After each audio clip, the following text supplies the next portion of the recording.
इस वक्त हम नोएडा में मौजूद हैं और हमारे साथ भारतीय किसान संगठन के राष्ट्रीय अध्यक्ष, हमारे साथ एक पदाधिकारी भी मौजूद हैं। हम जानना चाहेंगे कि उनको जो पद मिला है।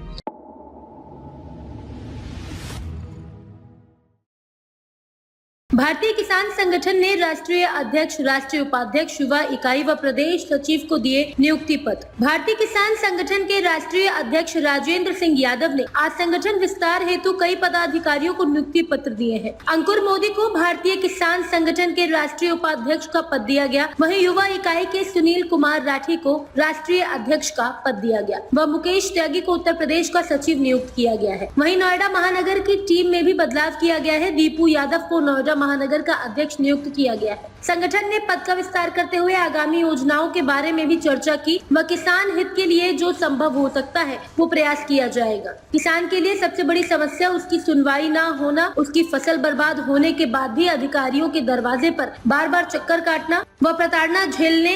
एमएसपी के दामों में भी किसानों के प्रति जो गवर्नमेंट ने सहानुभूति दिखाई है वो आश्वासन के हिसाब से नहीं, और जिस तरीके से केंद्र सरकार ने संगठन को शासन दिया था कि एमएसपी और किसान बीमा पर उचित संशोधन कर किसान के हित के नियम लाया जाए, लेकिन ऐसा नहीं हुआ। भारतीय किसान संगठन किसानों के हित में हमेशा लड़ाई लड़ता रहेगा और सरकार के दिए हुए आश्वासन को पूरा करने के लिए कोई कसर नहीं छोड़ेगा। वहीं एसबीएन न्यूज के वरिष्ठ संवाददाता प्रदीप मिश्रा ने आज भारतीय किसान संगठन के राष्ट्रीय अध्यक्ष राजेंद्र सिंह यादव व मनोनीत हुए पदाधिकारी से संगठन के उद्देश्य पर चर्चा की। नोएडा से प्रदीप मिश्रा की रिपोर्ट।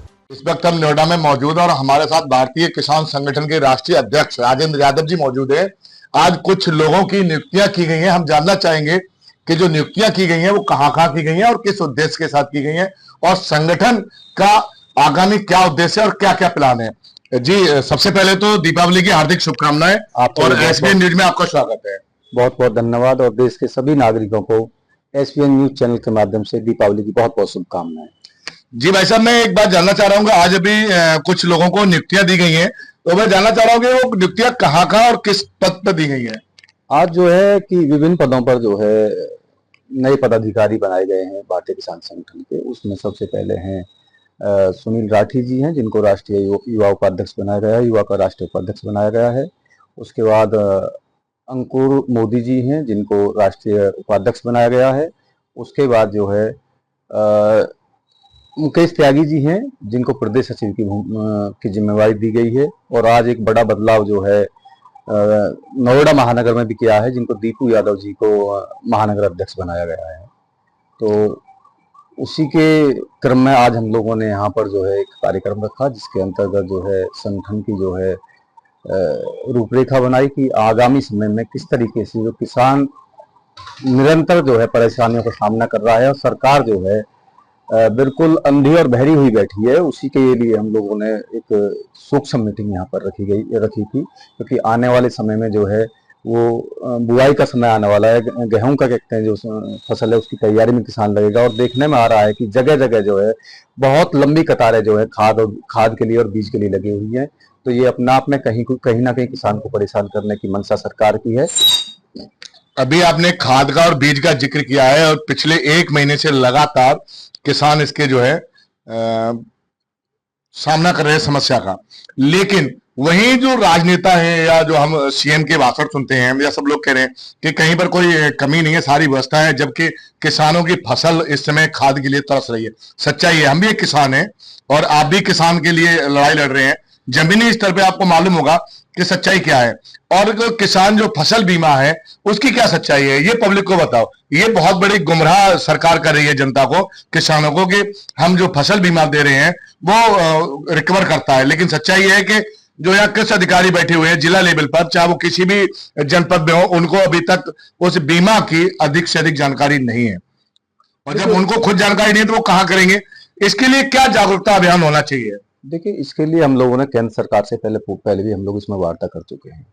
जो कृषि बीमा योजना की बात हम लोग करते हैं, कृषि बीमा योजना, अभी बाढ़ में भी बहुत ज्यादा नुकसान हुआ है, बरसात में भी बहुत नुकसान हुआ है, तो बीमा की तो हमेशा जरूरत पड़ती है। मैं उसी का मैं आपको बताता हूँ कि जो फसल बीमा योजना जो किसानों को जो एक झुंझुना दे रखा है, वो झुंझुना के बारे में मैं थोड़ा सा इसमें आपको क्या कहते हैं चर्चा करना चाहूंगा। इस बारे में जो किसान जो है किसान जब फसल बीमा योजना जो है लागू कराता है तो उससे जो है उसके एवज में पैसे ले लिए जाते हैं, लेकिन जब किसान की फसल खराब होती है तो फसल खराब होने के बाद जब किसान उस बीमा का लाभ लेने के लिए जाता है तो उससे ये कहा जाता है कि जब तक इस सेक्टर की 70% फसल जो है वो नष्ट नहीं होगी, आप जो है इस लाभ से वंचित रहेंगे। तो क्या अगर मेरी जो खेती खराब हो गई है तो क्या मैं भगवान से प्रार्थना करूं कि मेरे आसपास के लगभग 70 किसानों की फसल खराब हो जाए? ये कहाँ का न्याय है? यही तो मैं कहना चाह रहा हूं कि जो पेच फंसाया गवर्नमेंट ने गुमराह करने का, वो कितना न्याय संगत है? इस पर हम लोगों ने पहले भी जो है केंद्र सरकार के साथ वार्ता की। केंद्र सरकार ने जो है आश्वासन भी दिया था, लेकिन आश्वासन दिया था, उसके बाद कुछ नहीं हुआ। लेकिन हमारी आगे की जो रणनीति वो यही है कि जो इस तरीके के जो बार बार आश्वासन जो है सरकार द्वारा दिए जाते हैं वो कहीं ना कहीं जो है बिल्कुल निर्णायक भूमिका में पाने चाहिए, क्योंकि बहुत लंबे समय से जो है किसान संगठन अपने आप में संघर्ष कर रहे हैं और बहुत लंबी लंबी लड़ाई लड़ने के बाद सिर्फ एक चीज लेके आते हैं, आश्वासन लेके आते हैं। लेकिन दीपावली के बाद से जो है भारतीय किसान संगठन देश भर में इन्हीं प्रमुख मांगों को लेकर जो है आंदोलन शुरू करेगा और आप देखेंगे कि जो फसल बीमा योजना है उसमें कहीं ना कहीं तब्दीली हम लोग करा के मानेंगे। जो किसान के हित की बात आए ऐसी योजना जो है हम सरकार से लेंगे। अगर सरकार बहुत आसानी से दे देगी तो स्वागत योग्य, नहीं तो फिर अब किसान जो है जागरूक हो चुका है, किसान जो है सरकार से छीनने का काम करेगा। आने वाले समय में प्रयागराज में आपका एक कार्यक्रम होने वाला है, वो क्या रूपरेखा है, उस पर प्रकाश डाल लें। देखिए, प्रत्येक वर्ष जो है जनवरी में 9, 10, 11 जनवरी को एक चिंतन शिविर लगाया जाता है, माघ मेले के अंतर्गत लगाया जाता है। तो वहां पर जो कि देश के जो विभिन्न जिलों के पदाधिकारी है एक तो वहां पर आते हैं और संगम में स्नान करते हैं, और जो भी आगे की रणनीति होती है किसानों की, किसान संगठनों की, या किस तरीके से सरकार के साथ जो है लड़ाई लड़नी है, वो सारी चीजों पर जो है विस्तार पूर्वक क्या कहते हैं बात हो जाती है, क्योंकि 3 दिन का लंबा समय होता है और उस पावन धरती पर होता है, संगम के बिल्कुल तट पर होता है। तो अपने आप में वो एक बड़ा सुखद आनंद होता है। मैं तो आपके माध्यम से सभी देशवासियों से कहूंगा कि माघ मेले में वहां पर लगभग क्या कहते हैं आप लोग आइएगा और पुण्य लाभ लीजिएगा। इस माँ गंगा का कहते हैं स्नान कीजिएगा, पुण्य लाभ लीजिए। वहीं से हम लोग अपनी रणनीति बनाते लेते हैं, क्योंकि जो भी पदाधिकारी होते हैं प्रदेश स्तरीय जो है वो सब एक साथ एकत्रित हो जाते हैं, वहीं सबके साथ एक दूसरे के साथ जो है दुआ सलाम होती है। वहीं पर हम लोग आगे की रणनीति बनाते हैं, कौन कौन संगठन में नई नई योजनाओं के लिए हम लोगों को काम करना होता है। तो बहुत सारी चीजों पे हम लोग वहाँ चर्चा कर लेते हैं। तो वो हमारे लिए बहुत महत्वपूर्ण क्या कहते हैं 3 दिन होते हैं। और मैं आपके चैनल के माध्यम से फिर कहता हूँ 9, 10, 11 जनवरी जो है प्रयागराज संगम पर भारतीय किसान संगठन का चिंतन शिविर लगेगा। सभी लोग आइएगा, सबका हार्दिक स्वागत है। बहुत बहुत धन्यवाद आपका, जो आपने एसपीएन न्यूज को समय दिया और जनता के लिए महत्वपूर्ण संदेश छोड़ा। मैं पुनः क्या कहते हैं आपके माध्यम से, क्योंकि दीपावली के हम बिल्कुल पर्व पे खड़े हुए हैं बिल्कुल, तो सभी देशवासियों को दीपावली की बहुत बहुत बहुत शुभकामनाएं। धन्यवाद। हमारे साथ एक पदाधिकारी भी मौजूद हैं, हम जानना चाहेंगे कि उनको जो पद मिला है वो कहाँ पर पद मिला है और क्या पद मिला है। जी, क्या नाम है आपका? मेरा नाम सुनील राठी है। राठी जी, क्या पद मिला आपको और किस जनपद पर, या किस राज्य का, या किस देश का? मुझे जो भारतीय किसान संगठन से राजेंद्र यादव जी जो हमारे राष्ट्रीय अध्यक्ष हैं, उन्होंने युवाओं को जिम्मेदारी देते हुए मुझे राष्ट्रीय अध्यक्ष का पद नियुक्त किया है।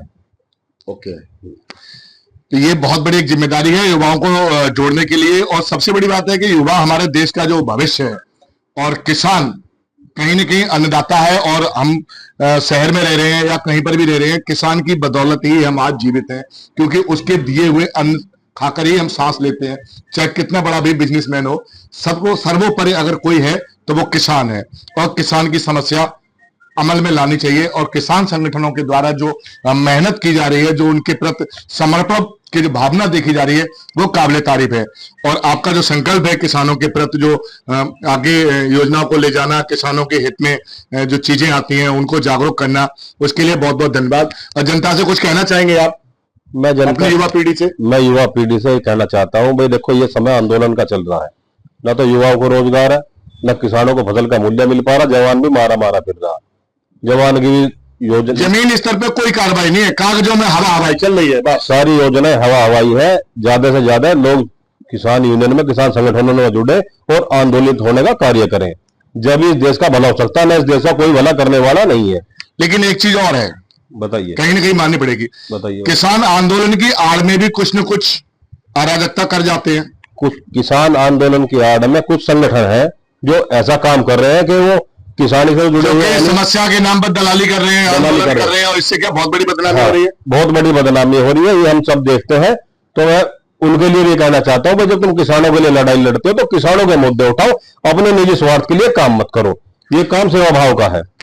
कई ऐसे पदाधिकारी हम आपको दिखा सकते हैं जो किसान संगठन का पद लेके बहुत बड़े बड़े काम कर रहे हैं पुलिस से मिलके, और अपने सामने किसी को समझते नहीं है कि वो किसान का जो लेबल लगा हुआ है, जो ये हरे रंग का जो लेबल लगा हुआ है, उसका नाजायज फायदा उठा रहे हैं। उसका नाजायज फायदा उठाया जा रहा है, जमीनों पर अवैध कब्जे करे जा रहे हैं। बिल्कुल बिल्कुल ठीक है जी। और जहां ये सिंचाई विभाग में भी जबरदस्ती खनन के काम करवाए जा रहे हैं उनके द्वारा, ये मुद्दे हमारे सामने भी आ चुके प्रशासन के द्वारा। हमने प्रशासन से उसमें कह रखा आप लोग उन लोगों के खिलाफ नहीं अभियान चलाएंगे? हमने प्रशासन से कह रखा है कि उनके खिलाफ आप कार्रवाई करिए, हम आपके साथ में उस मुद्दे में भी। बहुत बहुत धन्यवाद। न्याय के प्रति खड़ा होना इसी को कहते हैं। भैया क्या नाम है आपका? अंकुर मोदी, अंकुर जी, आपको क्या पद मिला है? राष्ट्रीय उपाध्यक्ष। राष्ट्रीय उपाध्यक्ष का पद मिला है, तो क्या उद्देश्य है आपका? आगे क्या मतलब रणनीति है संगठन को लेके? अपने तरफ से तन मन धन, और जहाँ कहना युद्ध भी करना पड़ेगा किसानों के साथ है।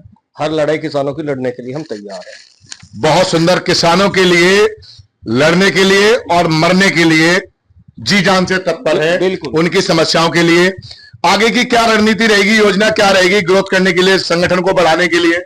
हर किसान का बालक जो बेरोजगार है और पीड़ित है, उसको अपने साथ जोड़ के और किसानों की लड़ाई में को बढ़ाने का काम करें। बहुत बहुत धन्यवाद। भैया क्या नाम है आपका? मेरा नाम मुकेश त्यागी है। मुकेश जी, आपको क्या पद मिला है? मुझे पद मिला है प्रदेश अध्यक्ष, और मैं सबसे पहले सभी देशवासियों को दीपावली की शुभकामनाएं देता हूँ, और मैं अपने राष्ट्रीय अध्यक्ष का आभारी हूँ। और मैं तन मन धन से हर चीज से किसानों के साथ हूँ। और मेरा जो ये मुद्दा है, मेरा सबसे पहला प्रथम मुद्दा ये है कि एक तो स्मार्ट जो मीटर लग रहे हैं उनकी रीडिंग बहुत ज्यादा आ रही है, जिससे किसान बड़े परेशान है। नहीं, जो बाहर दूसरा मुद्दा मेरा ये है पहले भी उनमें संगठन में अगर मंडी में जाता है अपना अनाज धान वगैरह बेचने के लिए, तो क्या होता है कि उनकी साथ में धोखाधड़ी होती है, जिसे वे लोग कहते हैं तो लोग जान जाएंगे। उसमें कोई ऐसा नहीं लिखा हुआ, कोई व्यापारी उसका 2% काटता है, कोई 2.5% काटता है, जो किसानों के साथ में बहुत ज्यादा ही अन्याय हो रहा है। अभी इस समय धान की खरीद चल रही है और शायद आज 10वां दिन है धान की खरीद को, तो क्या इस तरीके की धांधलबाजी उसमें भी देखी जा रही है? जी हाँ, बिल्कुल देखी जा रही है। और किसान अपनी जो कहने की इच्छा करता है और वो कह नहीं पाता, क्योंकि उसे डर है कि कहीं ऐसा ना हो कि ये ना लेके कोई दूसरा भी मना कर दे, तो इसलिए वो उसकी मनमानी का फायदा उठाता है। क्या ये संबंधित अधिकारियों को जो शिकायत दी जाती है, क्या उस पर अमल नहीं किया जाता? देखो, अमल करते हैं, कुछ ऐसे अधिकारी हैं जो नहीं करते हैं, मगर उनके पास में हमें खुद जाना पड़ता है, उनके साथ में हम खड़े होंगे। और जैसे अभी हमारे राठी जी ने कहा है, खनन का बहुत ज्यादा वो चल रहा है, बहुत चीजें ऐसी देखने को मिल रही है जो कि किसान अपनी आवाज नहीं उठा पाता, और उठाए तो कहाँ उठाए। जी भैया, क्या नाम है आपका? मेरा नाम दीपू यादव है। दीपू जी, क्या पद मिला है आपको? मुझे नोएडा महानगर अध्यक्ष की जिम्मेवारी मिली है। नोएडा महानगर अध्यक्ष की जिम्मेदारी मिली है, तो आगे क्या लक्ष्य है आपका, क्या उद्देश्य है? लक्ष्य यही है कि अभी तक जो नोएडा अथॉरिटी एक सबसे बड़ा हमारे यहाँ मुद्दा है, जो कि भ्रष्ट है पूरी, उसकी भ्रष्टा को निपटाने के लिए और किसानों को मजबूत करने के लिए जिस तरीके से वो आबादियों को तोड़ते हैं, अपना नाम दर्ज करते हैं, उनके कई सारे ऐसे भ्रष्ट काम हैं जिनके लिए किसान यूनियन को मजबूत करने के लिए मैंने नोएडा महानगर अध्यक्ष की जिम्मेवारी लिया। और मैं बड़ी बात नहीं करता, अपने पद के हिसाब से काम करूंगा। नोएडा अथॉरिटी के जो भी समस्या है किसानों की, उनको वहां तक पहुंचाकर ले जाकर के काम करूंगा। बहुत बहुत धन्यवाद। किसानों के हित में आप लोगों ने इतना बड़ा संकल्प लिया है और घर परिवार को छोड़ के निस्वार्थ भाव से किसानों की सेवा में जो आप लोगों ने कदम बढ़ाया है, उसके लिए कोटि कोटि धन्यवाद। और मैं प्रदीप मिश्रा, एसबी न्यूज नोएडा। ताज़ा खबरों से जुड़े रहने के लिए हमारे चैनल को सब्सक्राइब करें और बेल आइकन को दबाना ना भूलें, ताकि हर खबर की नोटिफिकेशन आपको मिलती रहे।